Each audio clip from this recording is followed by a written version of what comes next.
Is the sort of license moralists would later deplore when it came flooding from Greece into the sink of imperial Rome. But if we ask, what is that spraddled faun dreaming of?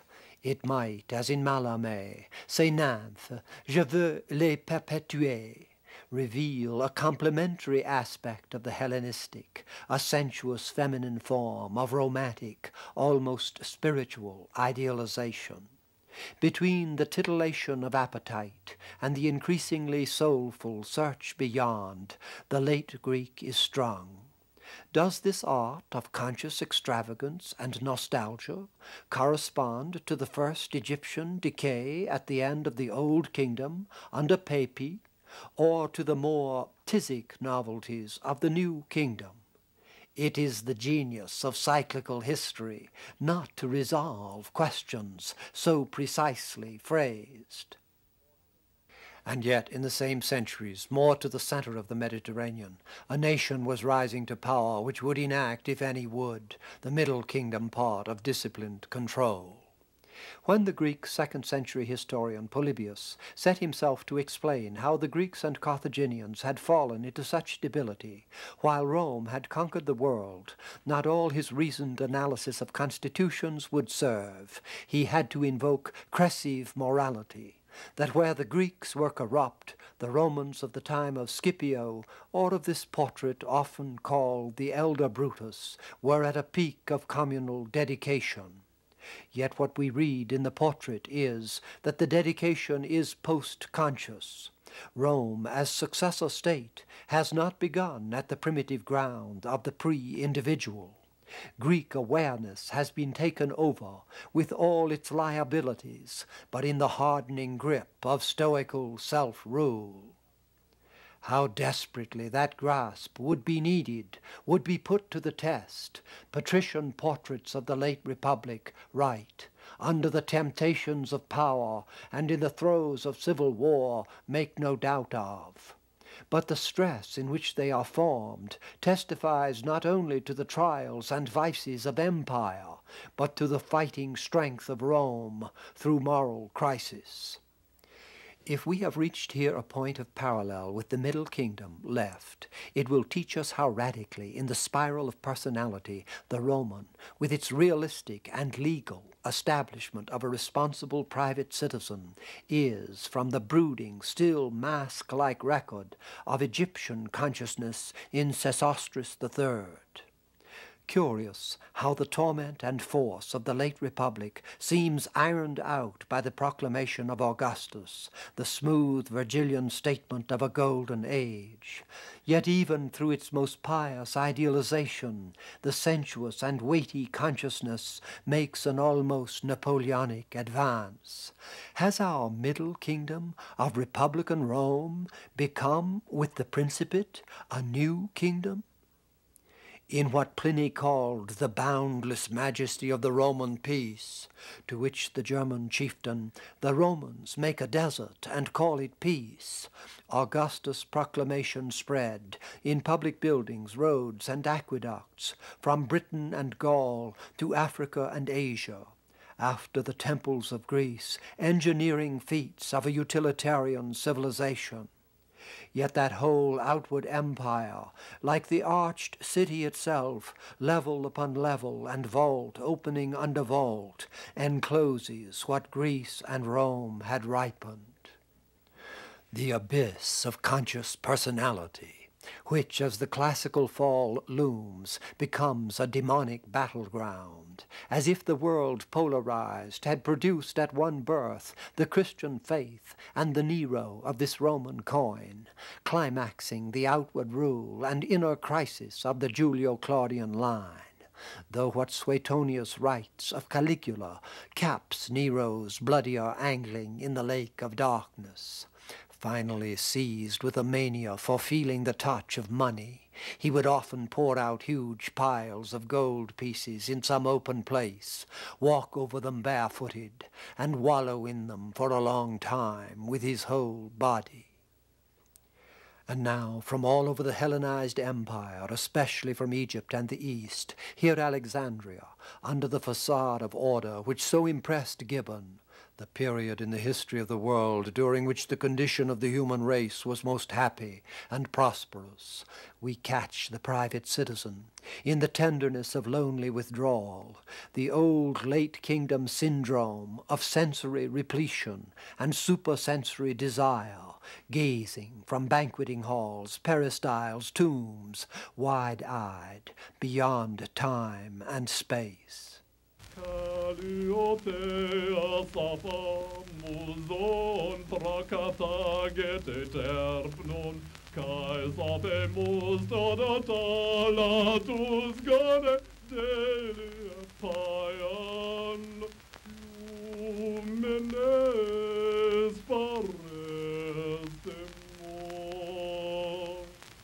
While from the 1st century on, little scenes testified to the coming in of mystery cults from the East. As Eliot says, when there is distress of nations and perplexity, whether on the shores of Asia or in the Edgware Road, Isis from Egypt, Mithras from Asia Minor, in that labyrinth a twine of immortality. By the 3rd century, imperial power, here Gallienus, is assuming the stylized mask of symbolic and superhuman sanction, the features hardening and thinning to an illusionistic surface through which the lost soulfulness and almost satanic search records its pain.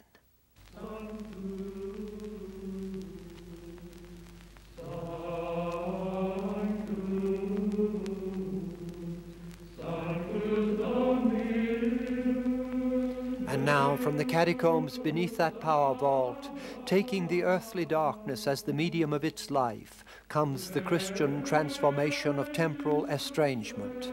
The ruin and cave become a place of birth.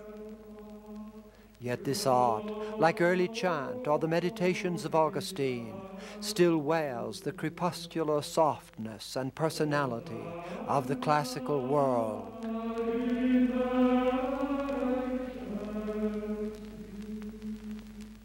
The direction of soul has changed, but body is not yet stripped. The wheel has not come full circle to the ground of radical force, though everywhere on the borders of the empire the cleansing savage bath waited for what Vico would first formulate, barbarian renewal by sanctified violence, the cyclical return of the pure and pious wars of the heroic peoples. Here, on the verge of the Christian West, let us note that the West also is a one among many, itself part of an evolving world context into which, in our day, it is fatefully reabsorbed. Strange that late classical luxury, such art as this Aphrodite Callipyge, Venus of the sweet Arse, from Nero's golden house, spread through the conquests of Alexander as far as the Ganges,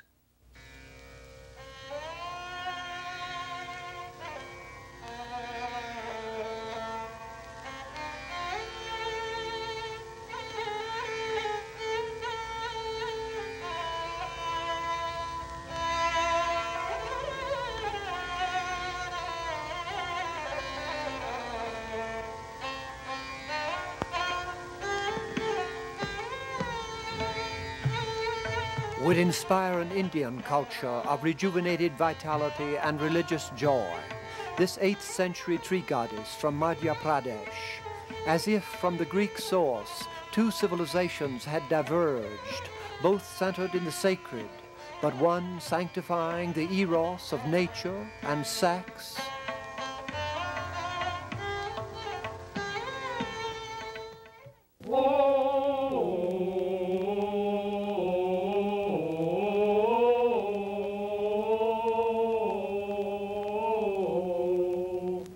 The other repudiating body and world, time, space, and touch, or trying to, though it worshipped an incarnate Savior.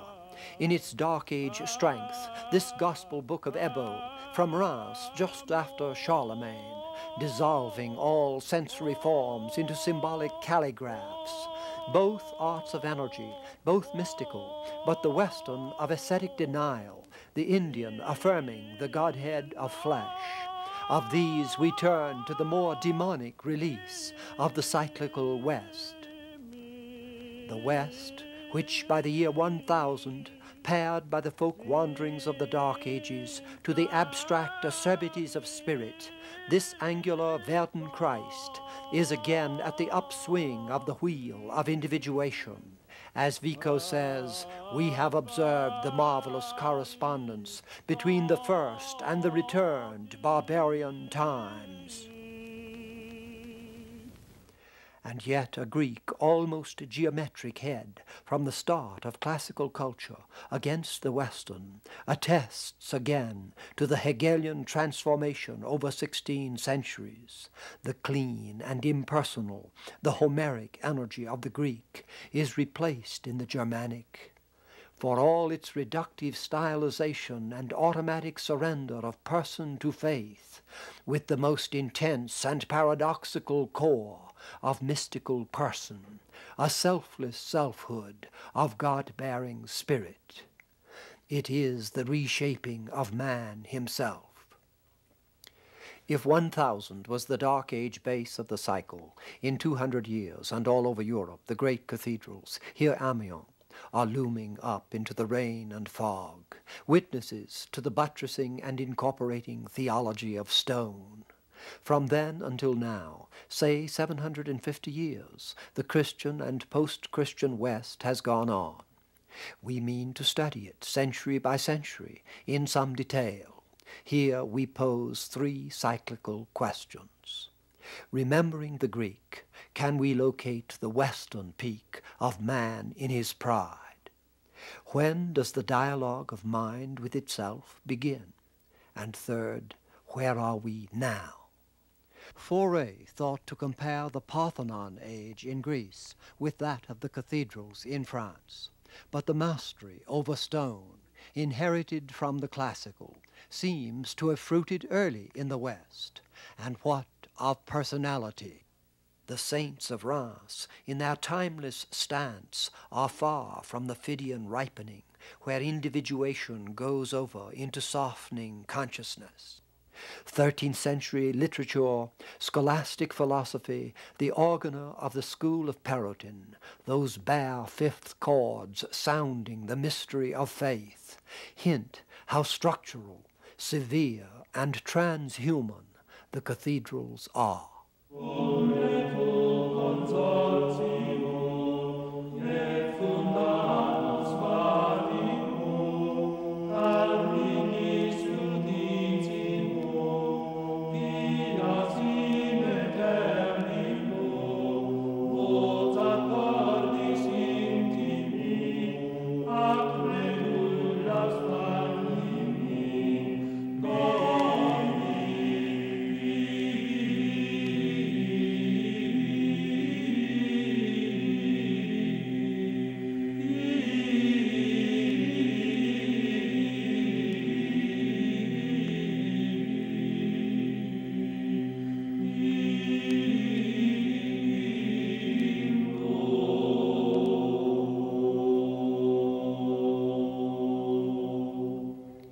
This force is sacred and hierarchical.